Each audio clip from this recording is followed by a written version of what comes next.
I'm going to talk about corn. And I'm here to tell you there's a huge yield gap between the yields that what most growers get and what is possible.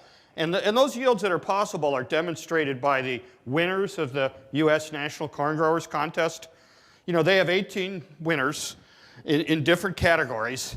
And last year was a very good year for your yield in the National Corn Growers Contest because every one of the winners exceeded 300 bushels. Every one of them. So if the U.S. national average is around 170 bushels, you know, who knows? Last year, every one of the U.S. national corn growers exceeded 300 bushels. 6 of them exceeded 400 bushels. And last year, there was a new world record for corn. 503.7190. I mean, this contest is so competitive that they carry it out to 10,000ths of a bushel. I don't know if the corn growers got that significant digit lesson in, you know, science class, but I'm going to say that's damn close to 504. It's a new world record. And it was by a guy in Georgia. Okay, I knew they had peaches in Georgia, and I was pretty sure they had peanuts, but I didn't actually know they grew corn in Georgia. This guy shows that it can be done. 504 bushels, it's a new world record, and it's way in excess of the national average. Now, I get an opportunity to talk to these growers, and I try and figure out, you know, what their strategy is. And they don't tell you everything. They want to hold back a few secrets. But I'll tell you the general approach that growers who win this contest use. And their general approach really starts with better plant nutrition. So what they really do is they feed a higher population, a higher density, and protect of the best hybrids. And so what every one of these winners will tell you is the plant can never have a bad day. Has to be happy all the way through. Never stress. Any stress whatsoever decreases that yield potential. And so, you know, I'll tell you, I'm in the education game, and the way I want to try and increase yield is what I call intelligent intensification. And so, and my idea is I'm going to put together those factors that I know each year have a positive impact on crop yield. And that's my so-called 7 wonders of the corn yield world. It's those management factors that each year have a big impact on corn yield. Now, there are a few table stakes, some prerequisites, some things that are crucially important, but that don't necessarily add yield. I mean, my state would be a swamp if it wasn't for tile drainage. And weeds don't add yield, by the way. There are, honestly, people that think mixed communities of plants are more productive than monoculture. I call them ecologists. Or maybe they're cover crop specialists, I'm not sure. But I'd rather not have any weeds or pests. And I'm going to harp on this one a little bit, soil fertility. But these are the prerequisites. Given that, then, my 7 wonders of the corn yield world, it ranks those factors that each year can have a positive, and the bad news is sometimes negative impact on corn yield. And I know a lot of you have heard this before. I mean, gosh, I've milked this puppy to death. But hopefully it's still valid. So, you know, with no further ado, here's the ranking of the 7 wonders of the corn yield world. So I rank these here. I can give each one of them an average bushel per acre value. Now, a nuance of these wonders is they all interact with each other. This is what vexes the farmer every year. They all interact with each other. And as a general rule, the higher you are on the wonder list, the more control you exert over those wonders below you. I mean, weather rules. Everybody knows that.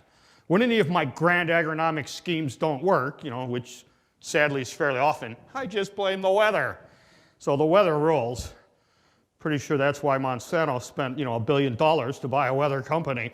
And if you think about nitrogen, every single thing about it is influenced by the weather. Can we apply it? You know, is it available? Is it lost? It's the example of a weather-nitrogen interaction.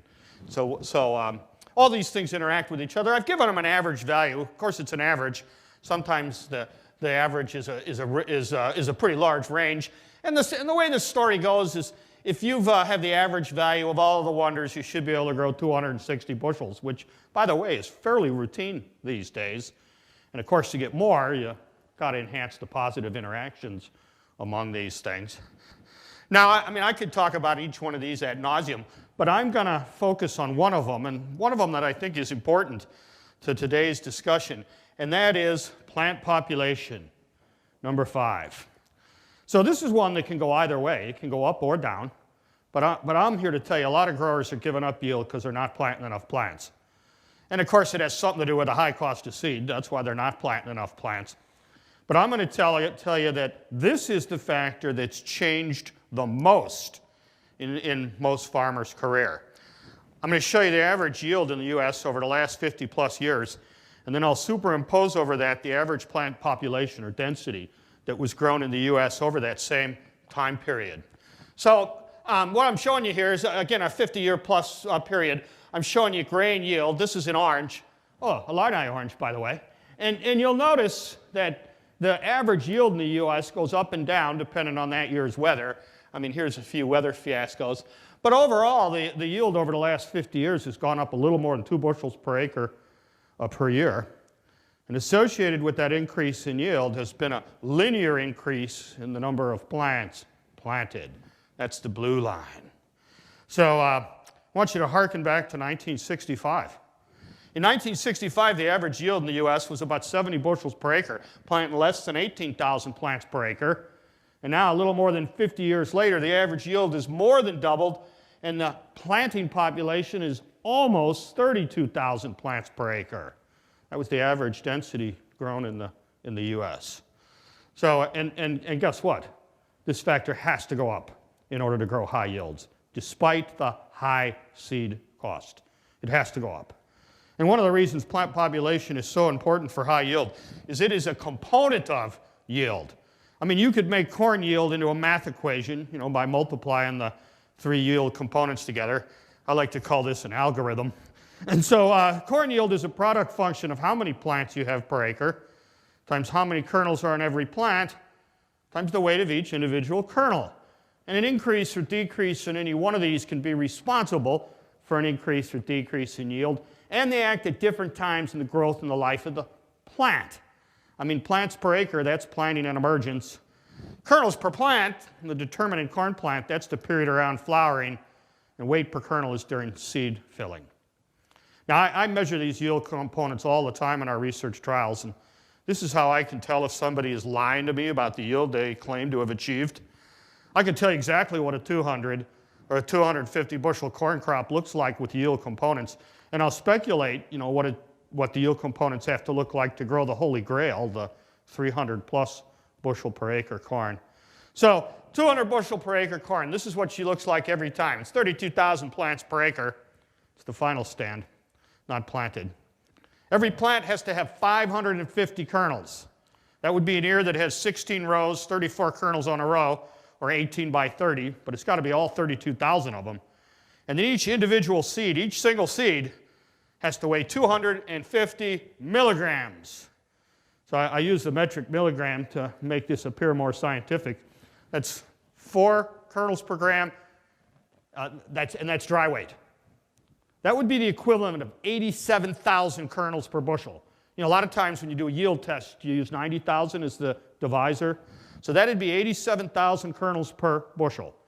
And that's dry weight. So if you want to check my math, you have to add the moisture back to the kernel weight and do the metric English conversion or some other multiplication or division, or you could take my word for it. That's what 200 looks like, and what does 250 look like? And 250 is readily achievable with today's genetics and crop management. And this is what it looks like with yield components. It's 36,000 plants per acre, 4,000 more. Sadly, you have to actually purchase and plant those extra seed, so there's a cost. Each plant has to have 50 more kernels, 600 kernels per acre, and they all got to be 5 milligrams heavier. Talk about the need for leaf health. Now, these puppies, they make a huge difference, because at 36,000 plants per acre, 600 kernels on every plant, if you change the kernel weight 1 milligram is a bushel. If you take 1 kernel off the plant, go to 599. It's 4/10 of a bushel. So they add up fast. Now, I said it was fairly easy to go from 200 to 250, but it is a huge challenge to grow 300. And I can only imagine what it takes to grow 400 or 500. And let me show you why with yield components. And talk about seed sticker shock. It's 45,000 plants per acre. I mean, that's for trained professionals only, like myself, who, basically get their seed for free. But every plant has to have 565 kernels, all 45,000, and they all got to weigh 260 milligrams, 83,000 kernels per bushel. It is an unbelievable challenge to grow 300 bushels. And 500 is even harder still. Question? Why do you drop down 550, 600, back to 565? Yeah, because the plants compete with each other. And when I got more plants, I get less kernels on every plant.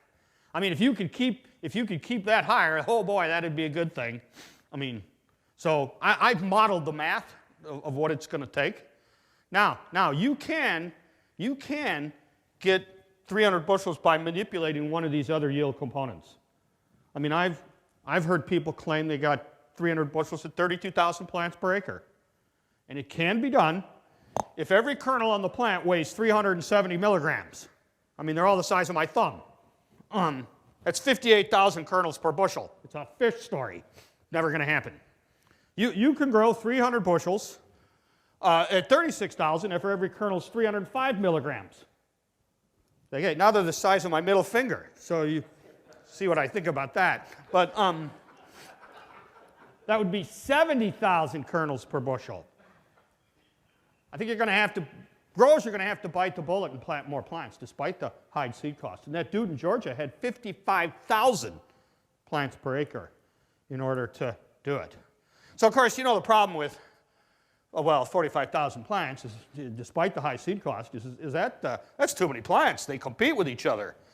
And so I'm here to tell you the future of corn, in order to grow this number of plants, is going to have to be narrow rows. We're mostly in 30-inch rows now.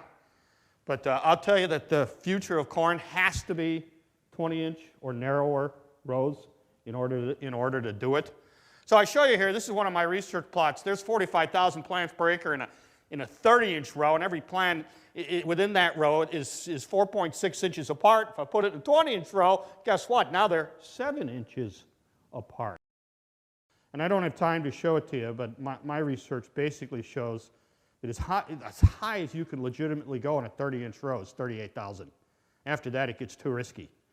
But in order to get an advantage of a 20-inch row, you better have over 38,000 in order to truly do it. So I think the future of corn is going to have to be narrow rows. And up in the northern geography, where they have long days and short seasons, some of the farmers have already figured that out. But now, another problem I'll tell you as you increase the plant population is as you increase the plant population, each individual plant has a smaller root system.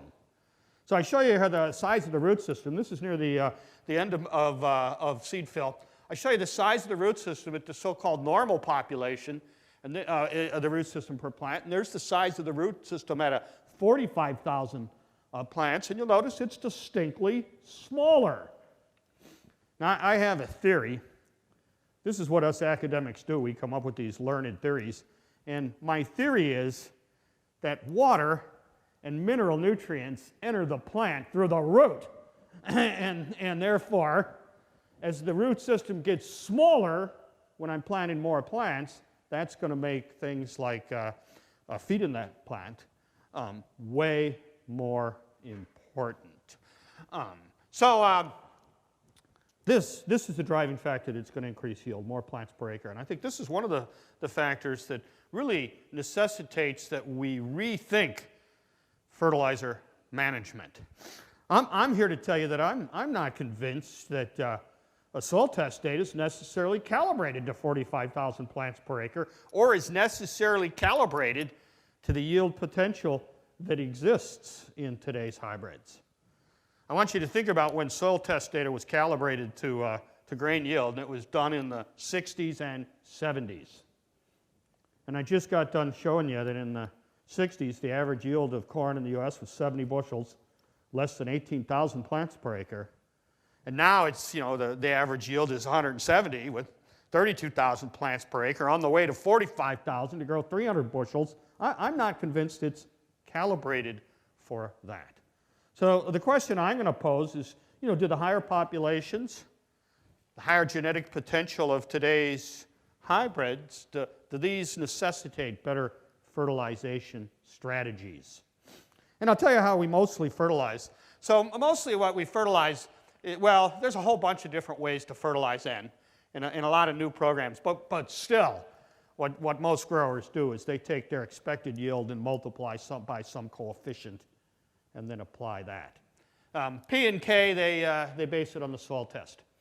So if you think about the current way, at least for P and K, this is a feed the soil approach. The idea is I'm going to add enough to rise the soil test to some critical level, and then I'm going to replace it. And when I used to try and sell fertilizer, I'd say, well, that's fertilizer's money in the bank if you raise your soil test. A lot of growers would cash that in.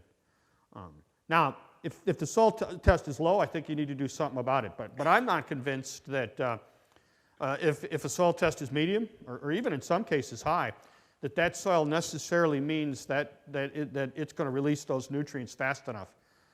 Particularly for immobile nutrients like phosphate, and especially when I have 45,000, smaller, hungry roots to feed, I'm not convinced it's calibrated for that. So that's a feed the soil approach. I think instead we have to take a feed the plant approach. We have to feed the plant what it needs, when it needs it, and to do so we have to use technology. I mean, that would include biotechnology. Now with below-ground insect protection, I can keep the roots active longer. That would include application technology. Now with my auto steer, I can put the fertilizer right where I want it. I can remember where I put it, or with In-Furrow technologies. And that's going to include fertilizer technologies.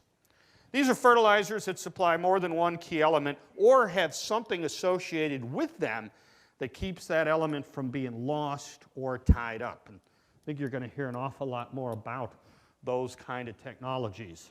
So I think I think the soil test is the starting point. I think the finishing point is feed the plant what it needs when it needs it. Now I don't know what 300 bushel corn needs, or I really don't know what 500 bushel corn needs, but I can tell you exactly what 230 bushel corn needs because we've measured it.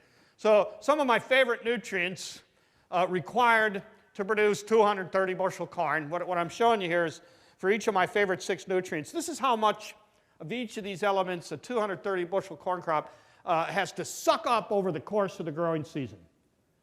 That means from the fertilizer and the soil. I also show you here for each of these nutrients, how much of each of these nutrients is physically removed from the soil with the grain.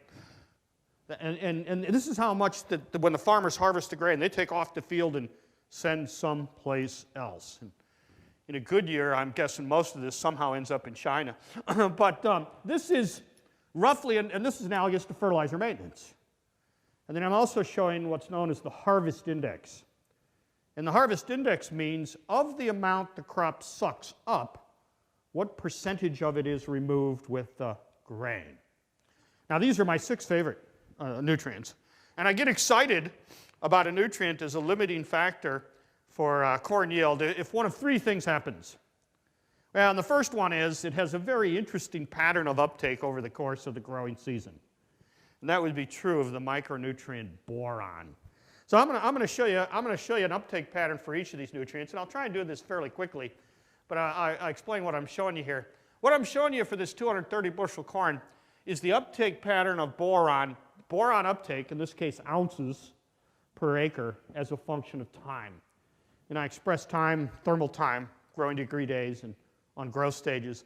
And then I've divided the crop into its components, the leaf, the stem, the cob, and the grain.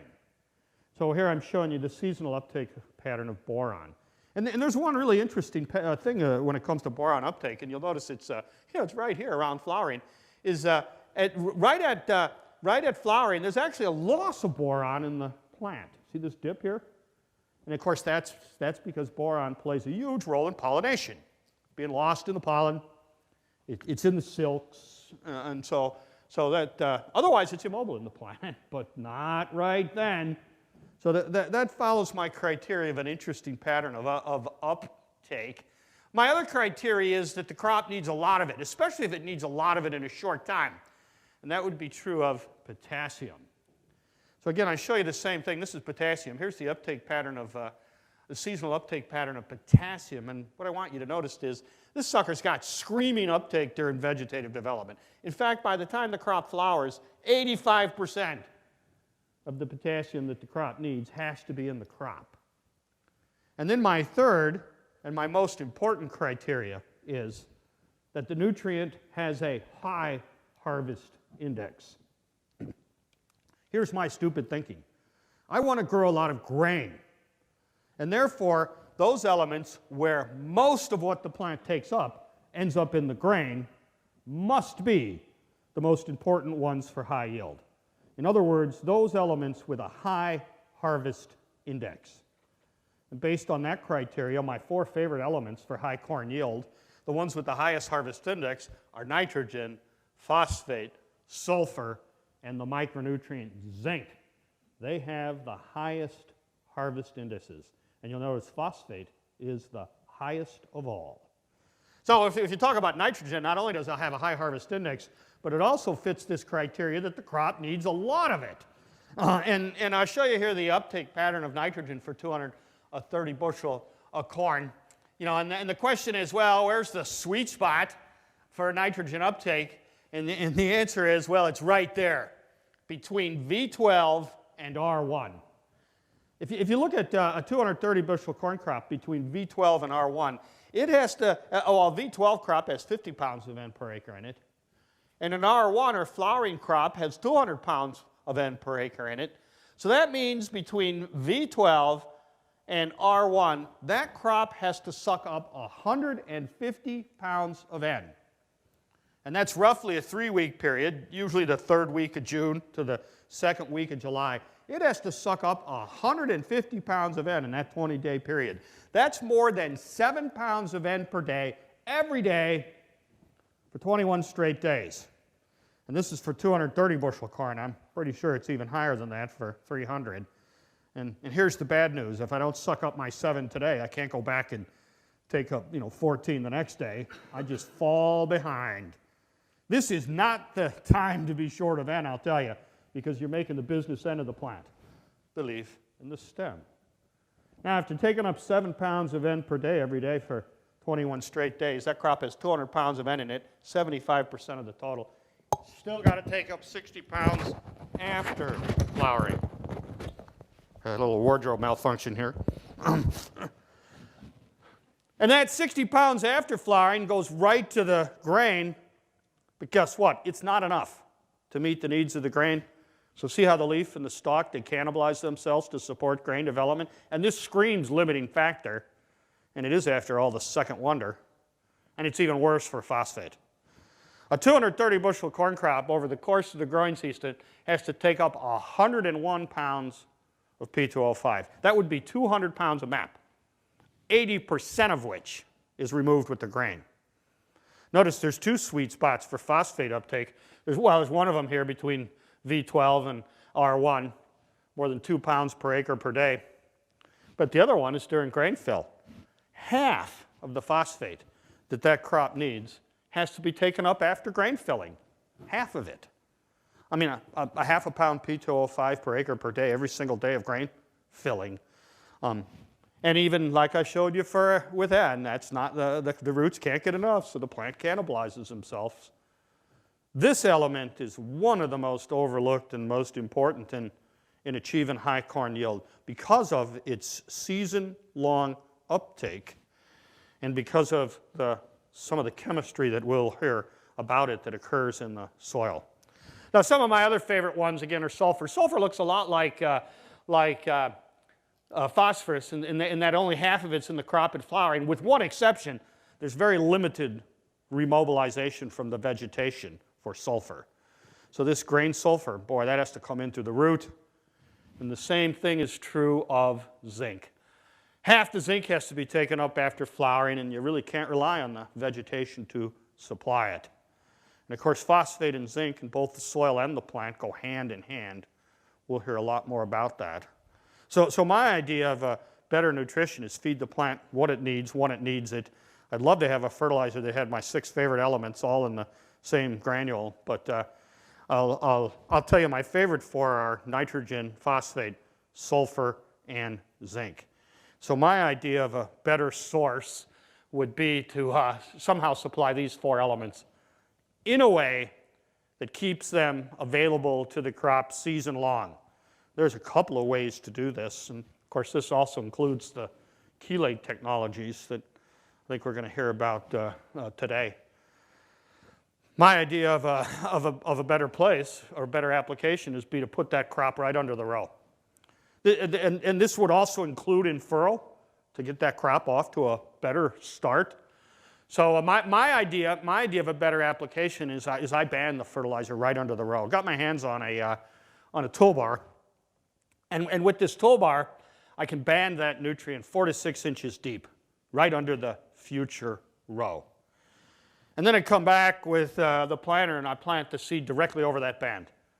I mean, you could put an enormous amount of MAP near the seed. It's not that salty. It's potassium you got to be a little careful about. So I'm banding it, but you'll notice you could also use in-furrow. There's my older starter rig on my planter. Now we could do 3 different rates. We've since upgraded it. And I'll tell you, when I put that fertilizer right under where that future row is, I see an enormous improvement in the emergence and early growth of the crop. So here's where the toolbars ran through without the banded fertility, and there's where the toolbars run through with the banded fertility. And in this case, I'm using micro essentials where I'm putting the full rate of phosphorus I need for 230 bushel corn. Also got some sulfur and zinc and a little bit of N. But I see an enormous improvement. And I see this virtually every time. I also see it with some in-furrow starter treatments. And this is a soil that has a 45 part per million Mehlich 3P test that says you don't need any phosphate. Screaming improvement. I see it virtually every time. Now the question becomes how close do I have to have the row to the band? And the answer is pretty close, because if you move the band 6 inches off the row, you'll notice there's a marked reduction in the growth. And in fact, when you look at the yield as a function of different distances from the band, I show you that here. So distance from the fertilizer band, yield, well, 3 inches away from the band is almost as good as right over the band, but if you are more than 6 inches from the band, might as well broadcast this stuff. And so I think this adds to some of the advantage of in-furrow because it's right where the seed is going to be. The further away I get from that band, the less value I see from it. Now, by the way, if you put it right in the middle of the row, it's even worse than not using it at all because that's in the tire track of the banding tractor. And I'll tell you why it makes so much difference that it has to be within 3 inches of the band. And it has to do with the horizontal expansion of the root system. So if you actually look at a root system, they really only expand horizontally about 6 inches. So here's a root system. This is at R5. This is at 32,000 plants per acre. And this is an expensive scientific instrument we call a rulerometer, so we can actually quantify the horizontal expansion of that root system. And you'll notice it's about 6 inches. So in other words, if the fertilizer's right there, those roots barely get 3 inches from it. That explains why it has to be within 3 inches of the band, and it also explains why having it in furrow right where that root's going to be can have a big impact. Now, when I look at plants in this row, I see what I think is one of the biggest problems limiting crop productivity, and it's what I call a plant left behind. So see this guy right here under standard management, 32,000 plants per acre, fall broadcast. That plant came up 2 or 3 days later, and he's behind its neighbors. Normally, I'd say it's a planter problem. Too fast, not enough down pressure. I mean, but my research planter's running 1.5 miles an hour. It's not too fast. Or I'd say it's a seed problem. You know, somebody sold you crappy seed, but I get plot seed, which is the very best. You know, it's not a planter problem or a seed problem. So then I go, well, I don't know, maybe there's an ice cube or something under that plant left over for winter. I don't know why it's behind, but this plant will never catch up to its neighbors. Never. There's not a single thing you can do to that plant to make it catch up. You can try. You can go out and you can sing to it. You can hug it. You can sleep next to it. You can piss on it. I've tried it. Usually makes it a little worse. And at the end of the year, this plant, I guarantee you, has a smaller ear than its neighbors. And if you got a bad weather year, it's a weed to these guys. I mean, I didn't get my money's worth out of that seed, I'll tell you. But when I put that fertilizer right under the row, when I band it, and in some cases with the In-Furrow, I see way less plants left behind. Even at 45,000 plants per acre. I mean, apparently, young corn plants sense their fertility status from a very early age, and they make irrevocable growth decisions. I mean, if you hearken corn yield to a horse race, you know, in horse racing, you could use a strategy that's called saving ground. And that means you sit in the back of the pack, and then you win the race right at the bitter end. I can't tell you how much money that strategy's cost me. But in the horse race of corn yield, there is no saving ground. You got to lead the race right from the very beginning because you can never make up for lost yield. Remember what the National Corn Grower Contest winners tell you. The plant can never have a bad day. Got to start strong. Now, I won't guarantee you that this gives you an increase in yield, but oh boy, does it set the stage for it. So based on all this, we came up with our high input system, trying to feed the plant better and optimize as many of the other wonders as we could, and we compared it to a grower standard. And the so-called grower standard's in orange, the Hightech is in blue. So on the fertility side, we put the P&K based on the salt test the year before. We used 180 pounds of pre-plant N as UAN or urea, and that would be a pretty good practice. We like to put it on the fall in my state, which isn't quite as good. On the hybrid side, we used the refuge hybrid. Remember that? That's what we were supposed to plant 20% of before we all cheated. Now it's in the bag. Or a workhorse hybrid. 32,000 plants per acre and no fungicide. And then on the Hightech side, we put that premium fertilizer, my 4 favorite nutrients, NP, NP, sulfur, and zinc. First couple of years I broadcasted, but then I got the toolbar and I've been banding it. In addition to the 180 pounds, I put another 60 pounds of N on. I think you need 240 pounds of N to grow 300 bushels. It's 0.8 pounds N per bushel. And I weatherproofed that because I didn't have Climate Pro at the time. But I weatherproofed that to make it less subject to loss. Used the racehorse hybrid or triple stack hybrid, 45,000 plants per acre. You know why I did that. And then I put on the fungicide. And I usually use this one, but I get a fair amount of research support from Syngenta, so this works too, at the R1 growth stage. This is not a recommendation. I don't have a clue what these products cost. It's designed to show the biological potential to increase corn yield with management. And I wouldn't be here today if not over 3 years in my state at a bunch of locations, on average, the Hightech system didn't yield 43 bushels more than the standard. So I show you here the number and size of the ears and the appearance of the plant for the Hightech. 43 bushels on average more.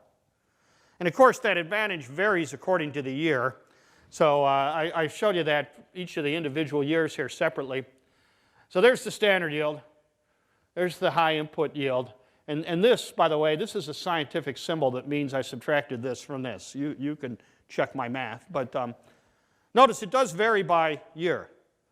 So in the better years, which means the better the standard yield, the greater the increase from the high input management. But overall, it's 43 bushels. Now, if I have 5 factors, it gives me a 43 bushel yield increase.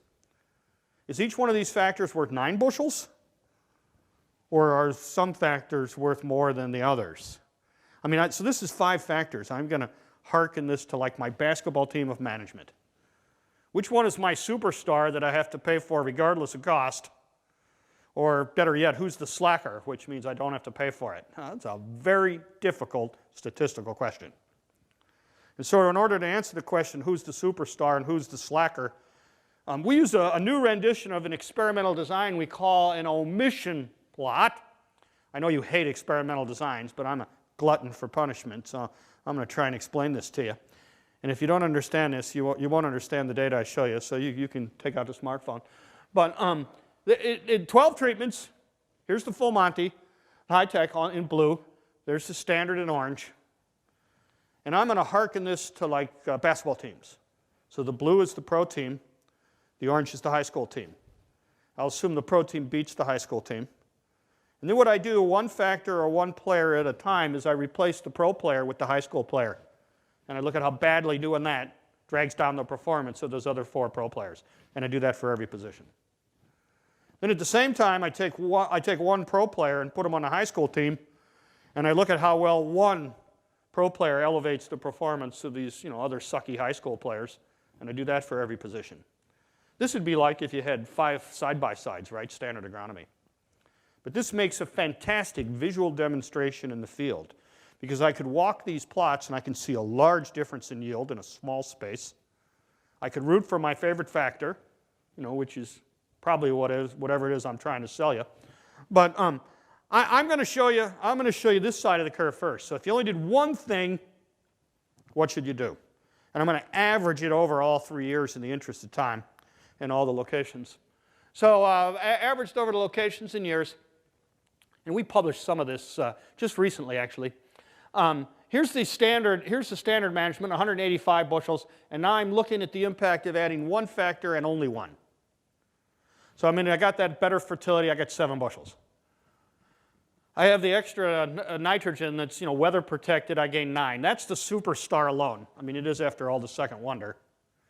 If I use the racehorse or triple stack hybrid, I gain 7. If I run the population up to 45,000 plants per acre, that's the only thing I did. I made the seed guy happy, but I gave up 7 bushels, so you can't do that. And if I put the fungicide on, I gain 5. See how these are all baby steps? At least 5 of them are in the right direction, or 4 of them, but they're baby steps. Now, based on their individual value, if I was going to predict what the gain would be from using all 5, I'd add these up, I'd have to subtract that one. Based on their individual value, I would predict a 21 bushel gain in yield from using all 5, but it's really 43. So apparently they do work together as a team to support the performance of the other players when the other player is present.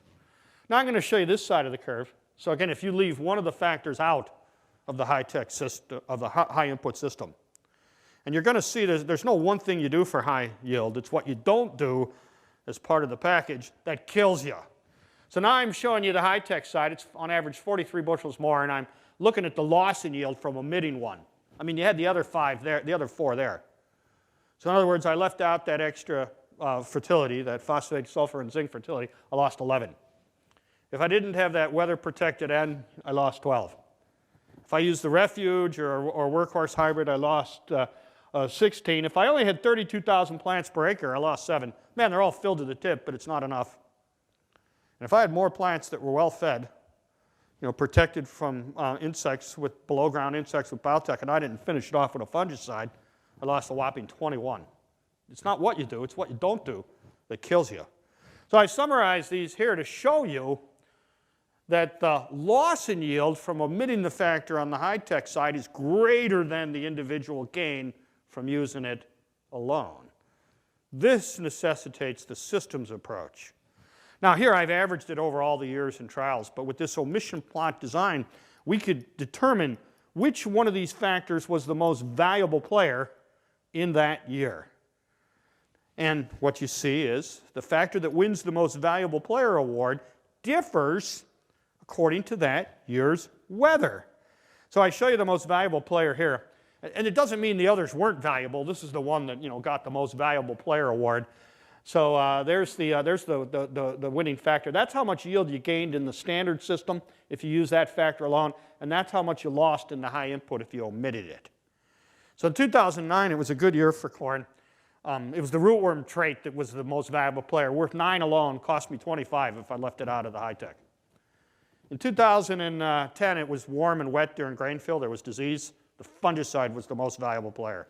Worth 11 alone, cost me 35 if I left it out of the Hightech. And then in 2011, it was wet and cold early. And wet and cold early mean unhappy roots.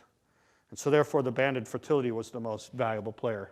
Worth 14 alone, cost me 17 if I left it out of the Hightech. See how the factor or factors that's the most valuable player differs according to that year's weather? Now, I'll tell you how we've tweaked this just very briefly. This is how we've tweaked it over the last 3 years and this year. So in addition to the banded phosphate, sulfur, zinc fertility, the extra nitrogen side dress, racehorse, higher pop, and fungicide, now we're also looking at some of these other important factors. Potassium and boron. We're looking at subsurface drip irrigation to try and control the weather and to supply nutrients. And then we're also heavily focusing on the narrow rows. Now, I don't have time to go into all this, but I will show you what we've seen for the last, the yield advantage of the high input system we've seen for the last 3 years. So there's the standard, there's the high input, there's the delta. We're still averaging 50 bushels more. And just like I showed, I'll focus on what the most valuable player was. And just like I showed you before, the most valuable player differs according to that year's weather. Hey, remember 2012? Maybe I shouldn't remind you, it was a historic drought. Apparently, irrigation really helped in that historic drought. I mean, who would have thought? But in 2013, it was a population year. High population, narrow rows were the big players. And last year, every damn thing I did mattered. I mean, it was a combination of fertility, fungicide, 20-inch rows, whatever you did helped. And that's the way it looks this year, too. This year, it looks like that fertility, that fungicide, that population, that extra N, everything's going to make a difference.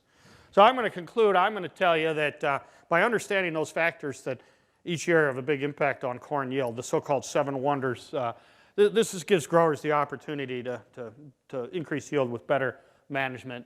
I believe that, well, these elements are my favorite 6, but I showed you they're not used at the same time or in the same way. So rather than putting them on once and done in the fall and hope they're all available right exactly when the crop needs it, there's a lot of opportunity for improvement there. I believe that the ones with the high harvest index, N, P, S, and zinc, these are the most important for high corn yield. I'm not convinced that the soil test is calibrated for the higher populations and the yield potential of today's hybrids. And I think you're going to have to increase the population to produce high yields. But you're going to have to commit to it. Has to be fed, has to be protected in order to do it. And then finally, for maximum yield, it's a systems approach. That I mean, if the grower's doing something wrong, you can correct it. But there's no silver bullet. There's no one thing you're going to do to hit a home run in high yield. It's those combination of factors working together that it's going to take. And of course, the challenging part is the factor that makes the biggest impact depends on that year's weather. And since I don't do a very good job of predicting the weather, I sort of have to plan them all and follow through. So I want to thank the people in my laboratory. These are my students, former students, technicians who do this work. I mean, I got a big mouth, but these kids are really skilled. And so kudos to them. I want to thank my farm cooperators. These are my research sites in the state of Illinois. Illinois is a long state, north to south. I mean, I live in Champaign, which means there's way less photographic evidence of me actually being at these other sites, but I swear I was there. And I rent land from farmers in Harrisburg and DeKalb. And, well, the university charges me to use their land, too. And they charge me more than the farmers, and they take the grain, too. It's not as good a deal. But thanks to those guys. Thanks to all of these fine companies that have supported my research. They've given me product, machinery, money. Better yet, all 3. This is in alphabetical order, not in the order they've given it, but some of the LIFT partners are represented here. So thanks to Dow, BASF, Monsanto, and of course West Central for supporting my research. And then very special thanks to West Central and all the other LIFT leaders who are responsible for today's meeting. And then that's my laboratory website that at least some of this information is on. you know, when we get around to it. But do appreciate the opportunity to be here with you today. I'm looking forward to some of the interviews with you as well. So thank you very much.